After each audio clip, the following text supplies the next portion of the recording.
Coba bayangkan Anda sedang menyusuri lebatnya kanopi hutan hujan Sumatera. Udaranya lembab, sangat berat, sampai nyaris sulit dihirup. Cahaya matahari cuma bisa menembus celah-celah kecil dedaunan di atas, jadi suasananya gelap dan sangat rapat. Iya, auranya sangat penuh rahasia gitu ya. Betul banget. Nah, Anda melangkah pelan-pelan melewati lumut dan akar pohon purba, lalu tiba-tiba indera penciuman Anda diserang secara brutal. Ada bau busuk yang sangat menyengat, persis seperti daging yang dibiarkan membusuk di bawah terik matahari berhari-hari. Dan insting pertama kebanyakan orang normal pasti langsung menutup hidung, berbalik arah, dan lari sejauh mungkin. Pasti. Tapi kalau Anda melihat sekelompok ahli botani di sana, reaksi mereka malah sebaliknya. Mereka bakal melebarkan mata, tersenyum kegirangan, dan berlari menerobos semak berduri untuk mencari sumber bau mematikan itu. Tepat. Dan antusiasme semacam itu sudah terjadi sejak tahun 1878, waktu ahli botani Odoardo Beccari pertama kali menemukan keajaiban ini. Karena bagi mereka yang paham bahasa alam, aroma kematian di tengah hutan itu bukan ancaman. Terus apa dong? Itu justru sebuah undangan yang sangat langka dari salah satu organisme paling luar biasa dan paling manipulatif di planet ini. Itulah misi eksplorasi mendalam kita hari ini. Selamat datang. Hari ini kita akan membedah setumpuk sumber ilmiah yang memukau, mulai dari jurnal Biochemical Systematics and Ecology, disertasi botani terbaru, sampai analisis transkriptomik molekuler dan data konservasi. Betul. Semua teka-teki ini kita gabungkan untuk mengungkap rahasia biologi, kimia, dan ekologi dari sang raksasa hutan hujan, bunga bangkai, atau Amorphophallus titanium. Jadi penelusuran ini jelas bukan cuma bahas tanaman yang bau ya? Sama sekali bukan. Ini adalah mahakarya rekayasa evolusi, kisah tentang penipuan multisensorik yang benar-benar rumit. Strategi bertahan hidup mereka yang ekstrim ini bakal mengubah cara Anda melihat dinamika alam liar. Oke, mari kita bedah ini. Sebelum kita masuk terlalu jauh ke ramuan aroma busuk dan mesin pemanas biologisnya, kita harus tahu dulu makhluk apa yang sedang kita hadapi, karena ada satu miskonsepsi raksasa di ruang publik. Oh ya, kesalahan taksonomi yang sangat klasik kan? Iya kan? Saat Anda mendengar kata corpse lily atau bunga bangkai, kemungkinan besar visual yang langsung muncul di kepala Anda adalah Rafflesia arnoldi, bunga parasit raksasa yang bentuknya lebar, pipih di tanah, tanpa daun, dan warnanya merah daging dengan noda putih. Benar, Rafflesia memang menakjubkan. Tapi target penelusuran kita hari ini, si Titan arum, berasal dari keluarga botani yang beda jauh. Secara morfologi, dia menjulang tinggi ke atas, bukan pipih di tanah. Dan yang paling penting untuk dipahami, Titan arum yang menjulang raksasa itu sebenarnya sama sekali bukan bunga tunggal. Tepat sekali. Itu sebenarnya adalah sebuah infloresensi atau perbungaan majemuk yang tidak bercabang. Kalau saya boleh kasih analogi visual buat Anda, bayangkan Rafflesia itu ibarat rumah tunggal yang sangat besar. Anda lihat satu struktur bangunan utuh, tapi Titan arum ini lebih mirip seperti sebuah gedung apartemen pencakar langit rahasia. Analogi gedung apartemen yang sangat pas. Jadi, ribuan bunga kecil jantan dan betina seolah-olah menyewa kamar di lantai dasar. Mereka bersembunyi di dasar pilar berdaging yang menjulang tinggi ke langit, yang disebut spadix. Dan seluruh apartemen beserta pilarnya ini dibungkus secara dramatis oleh sebuah spathe, semacam seludang berlipit berwarna merah keunguan gelap. Seludang ini menyerupai kelopak raksasa yang bertindak kayak tirai panggung, menyembunyikan ribuan penyewa di bawahnya. Luar biasa ya. Dan sama seperti gedung pencakar langit asli, struktur masif ini kan nggak dibangun dalam semalam. Oh, tentu tidak. Persiapan menuju momen mekar ini adalah proses maraton yang luar biasa panjang. Tumbuhan ini menghabiskan waktu bertahun-tahun, umumnya 5 hingga 10 tahun, murni dalam fase vegetatif saja. 10 tahun? Iya. Selama 1 dekade itu, dia cuma menumbuhkan 1 daun tunggal yang ukurannya bisa sebesar pohon kecil. Tingginya bisa mencapai 6 meter. Daun ini bertugas menangkap cahaya, berfotosintesis tanpa henti, dan mengirim energinya ke bawah tanah. Bentar, 10 tahun berfotosintesis hanya dengan 1 daun. Terus kemana semua energi itu lari? Energi itu ditabung ke dalam sebuah umbi raksasa atau korom di bawah lantai hutan.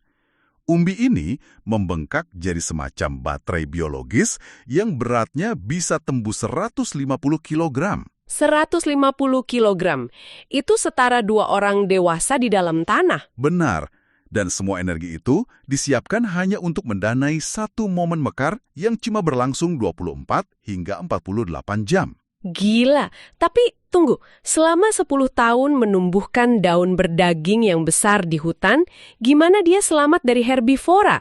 Tangkainya pasti sangat menggugah selera buat hewan kayak gajah atau tapir, kan? Disinilah pertahanan visualnya berperan.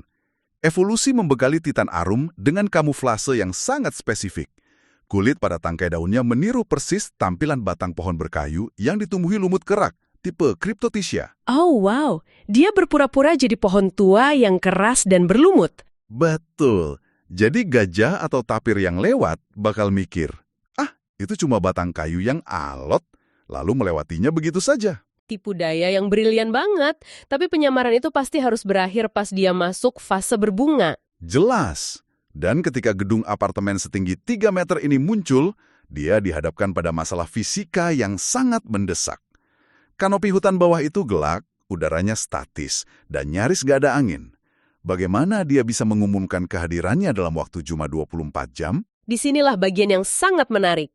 Dia nggak pasrah nunggu angin datang. Jawabannya adalah dia membangun mesin pemanasnya sendiri. Fenomena ini luar biasa, disebut termogenesis. Secara kimiawi, tanaman ini menaikkan suhu permukaan ujung spadiksnya hingga 11-12,6 derajat Celcius di atas suhu lingkungan. Berarti suhunya nyaris menyamai tubuh manusia yang sedang demam dong? Tapi saya mau kritis sedikit nih. Kenapa tanaman yang nggak bisa bergerak rela membakar umbi 150 kilogramnya cuma buat bikin pemanas ruangan di hutan tropis yang sudah panas? Karena panas itu bukan pemborosan, melainkan sistem transportasi. Udara panas di sekitar spadiks memuai, jadi ringan, dan melesat naik ke atas menerobos kanopi hutan. Menciptakan semacam efek cerobong asap ya? Tepat sekali. Kolom panas ini berfungsi sebagai eskalator yang membawa pesan baunya naik ke atas untuk ditiup angin di atas kanopi. Tanpa efek cerobong ini, pesannya cuma mengendap di lantai hutan. Masuk akal. Nah, di makalah yang kita bedah, disebutkan kita bisa paham mekanisme ini lewat analisis transkriptomik molekuler. Bagi pendengar kita, ini semacam membaca deretan kode genetik yang tiba-tiba menyala pas hari H ya. Analogi yang sangat tepat. Normalnya, mitokondria di dalam sel memproses gula pakai rantai transport elektron untuk menghasilkan ATP atau energi sel biasa. Tapi data transkriptomik menunjukkan bahwa titan arum mematikan program itu. Hah? Dimatikan? Terus diganti apa? Dia mengaktifkan gen untuk enzim bernama alternative oxidase atau AOX secara masif. Enzim ini sengaja bikin korsleting di dalam pabrik sel. Jadi enzim AOX ini yang bikin suhunya jadi SpongeBob tuh? Benar. Dia memotong kompas aliran normalnya. Alih-alih membuat ATP, seluruh energi dari pemecahan gula umbinya dirilis secara brutal sebagai panas liar. Makanya umbinya menyusut drastis setelah mekar. Korsleting biologis yang disengaja. Luar biasa. Tapi tentu saja efek cerobong pemanas ini nggak ada gunanya kalau nggak ada pesan yang dibawa naik kan? Dan pesannya bukan parfum lavender yang enak. Sama sekali bukan. Pesan itu adalah koktail kimia tingkat senjata yang dirancang menipu sensor indera secara absolut. Ini terungkap lewat mesin GCMS, semacam hidung elektronik raksasa yang sangat sensitif. Dari hidung elektronik itu, kita tahu baunya bukan cuma satu jenis, tapi simfoni horor dari puluhan senyawa. Dan daftarnya benar-benar bikin merinding. Apa saja yang paling menonjol? Ada dimetil trisulfit atau DMTS. Ini molekul yang memancarkan bau daging membusuk dan luka terbuka. Lalu ada indol. Buat yang belum tahu, indol konsentrasi tinggi itu baunya persis kayak kotoran atau tinja murni. Menjelang akhir fase mekar, muncul juga trimetilamin. Ini molekul yang bikin aroma khas amonia tajam dan ikan busuk. Bahkan penemuan terbaru menambahkan molekul bernama putrescin. Dari namanya saja, putrid yang berarti busuk. Ini penanda kimia jaringan daging mamalia yang sedang mengalami pembusukan tahap lanjut. Yang sangat menarik di sini adalah spesialisasi internal tanamannya. Analisis menunjukkan putresin disintesis murni dari pemecahan asam amino arginin, dan itu terjadi khusus di bagian spathi atau seludangnya saja. Sementara senyawa belerang kayak DMTS tadi? Itu diproduksi dari asam amino metionin di bagian tiang spadix pusatnya. Jadi ada pabrik kimia raksasa yang terbagi-bagi. Dan ada koreografi waktunya juga. Senyawa belerang mendominasi malam pertama untuk menarik pengunjung jarak jauh. Karena saat itu bunga betinanya yang ada di lantai dasar lagi siap dibuahi ya. Lalu di hari kedua baunya bergeser ke ikan busuk, belum lagi ilusi visualnya. Iya, bagian dalam seludangnya mempompa pigmen antosianin sampai maksimal, menciptakan warna merah darah pekat yang mirip tekstur otot daging mentah. Aroma daging berbelatung, panas tubuh mamalia, dan warna merah darah. Ini panggung teater paling kelam di alam. Tapi jebakan ini dirancang buat siapa sih? Soalnya lebah pasti nggak mau mendekat. Titan Arum menargetkan para petugas pemakanan alam, kumbang bangkai besar seperti Diamesus osculans dan lalat daging. Insting mereka diprogram untuk melacak DMTS mencari tempat bertelur yang kaya protein. Jadi mereka mikir ada bangkai tapir seger di sana, terbang basuk tapi pas mendarat malah tergelincir kan? Tepat. Sumber botanik kita menjelaskan bagian dalam seludangnya itu dilapisi lilin mikroskopis dan struktur melengkung. Itu prosotan tanpa gesekan. Serangga-serangga malang ini meluncur jatuh ke dasar apartemen gelap tadi. Dan mereka terjebak loh di ruang sempit di dasar seludang, merangkak kebingungan nyari daging yang nggak ada. Benar. Dan di tengah kepanikan itu, kalau mereka sebelumnya baru mengunjungi Titan Arum lain, mereka otomatis menempelkan serbuk sari ke bunga betina di malam pertama itu.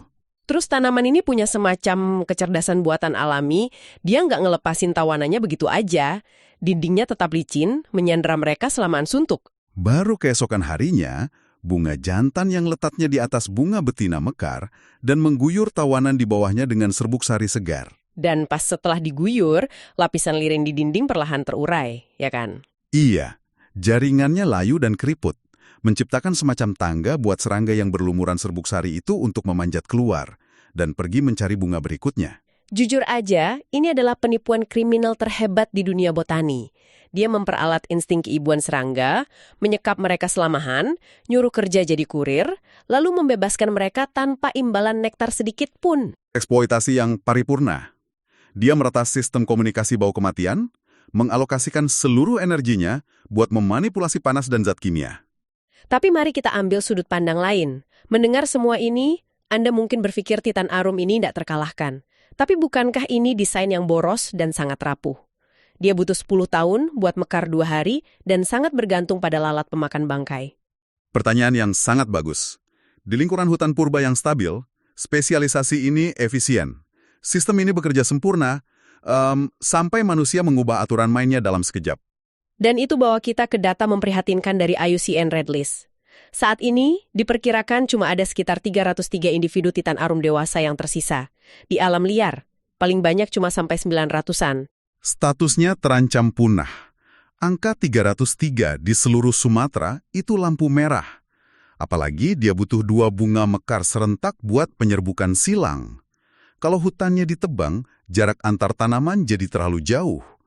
Cerobong panasnya nggak sanggup memanggil kumbang melintasi area gundul. Belum lagi umbi raksasa 150 kilogramnya sering diburu atau dicabut buat diperdagangkan.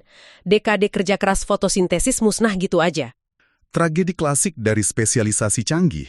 Kecepatan perusakan oleh manusia jauh melampaui kemampuan adaptasinya. Keahlian termodinamika jutaan tahun nggak bisa nyelamatin mereka dari kepunahan. Jadi, apa makna dari semua ini untuk Anda?